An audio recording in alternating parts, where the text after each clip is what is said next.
कौन बनेगा नेता। नगर निगम के चुनाव पास आने वाले थे।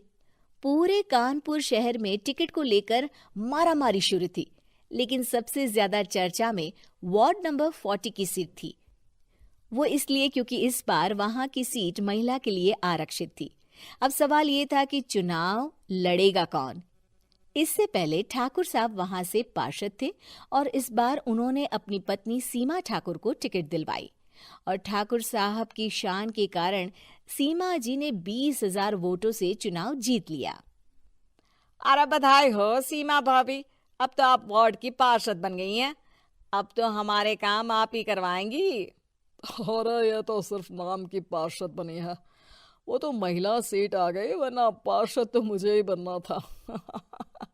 अब भले ही चेहरा इसका होगा, लेकिन पावर तो मेरी ही होगी। अरे वाह भाई साहब, क्या दिमाग लगाया है आपने भी। आइए आप लोग, खाना लगा दिया है सबके लिए। सीमा जी पार्षद बन चुकी थीं, फिर भी उनकी एक ना चलती। सारे काम ठाकुर साहब खुद ही संभाल लेते और जहां जरूरत पड़ती वहां सीमा जी का अंगूठा लगवा लेते। सीमा जी ज्यादा पढ़ी लिखी भी नहीं थी। एक दिन ठाकुर साहब और सीमा एक प्रोग्राम में जाते हैं। अरे ठाकुर साहब, आप आ गए। ओहो, पार्षद मैडम भी आ गई है। स्वागत है आप दोनों का। लगता है हमारे पार्षद फंड का सही इस्तेमाल हो रहा है। चलिए अब उद्घाटन करते हैं। ये लीजिए ठाकुर साहब कैची, आप ही सबसे पहले प्रवेश कीजिए। सब लोग आगे निकल जाते हैं और सीमा जी पार्षद होने के बावजूद भी पीछे खड़ी रह जाती हैं। वो देखती हैं कि वेलकम बोर्ड पर उनका नाम है, लेकिन महिला होने के कारण कोई उनका सम्मान नहीं कर रहा। अगले दिन एक आदमी उनके घर आता है। अरे ठाकुर साहब नमस्कार। कल ना हम नोटिस किए कि हमारा घर तो अवैध है और नगर निगम वाले उसे तोड़ने आ रहे हैं। अरे कुछ कीजिए ना ठाकुर साहब।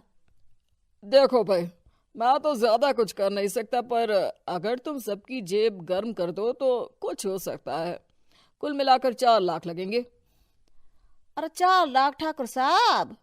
अरे भाई, मैं अपने लिए नहीं मांग रहा हूँ। दरोगा है, इंजीनियर बाबू है, बड़े साहब है, सबको देना पड़ता है ना थोड़ा थोड़ा।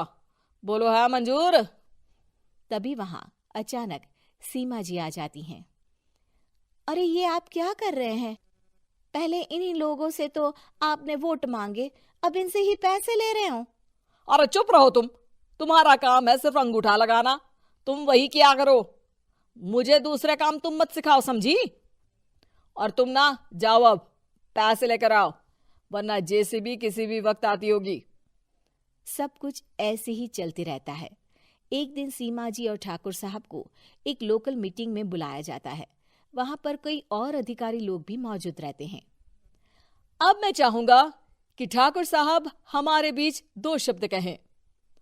मेरे प्यारे भाइयों और बहनों, आज मेरा सौभाग्य है कि मैं आप सबकी सेवा दिन रात कर पा रहा हूं। आपने मेरी पत्नी को भारी मतों से जिताया है, इसलिए मैं आप सभी का शुक्रगुजार हूं। मैं आप सबसे वादा करता हूं कि हमेशा की तरह हमारे वार्ड में किसी को कोई तकलीफ नहीं आने दूंगा।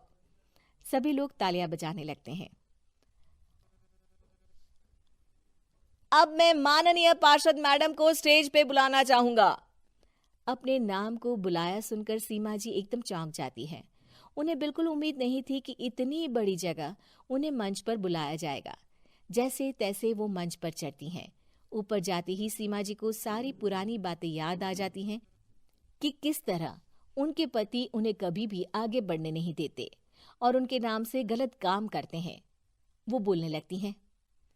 मैं आपके वार्ड की पार्षद सीमा हूं। आप में से बहुत कम लोग ही मुझे जानते होंगे, क्योंकि इससे पहले मुझे कभी ऐसा मौका ही नहीं मिला।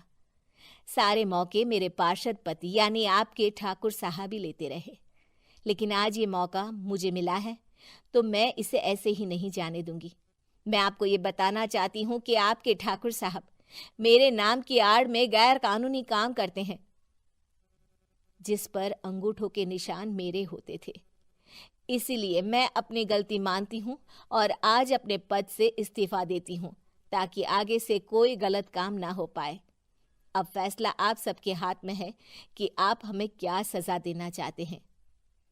सीमा जी की बातें सुनकर ठाकुर साहब के चेहरे का रंग उड़ जाता है और वो शर्म से मुंह नीचा करके वहां से चले जाते हैं और पद से इस्तीफा देकर ही सही सीमा जी अपने आप में आत्मविश्वास महसूस करती हैं।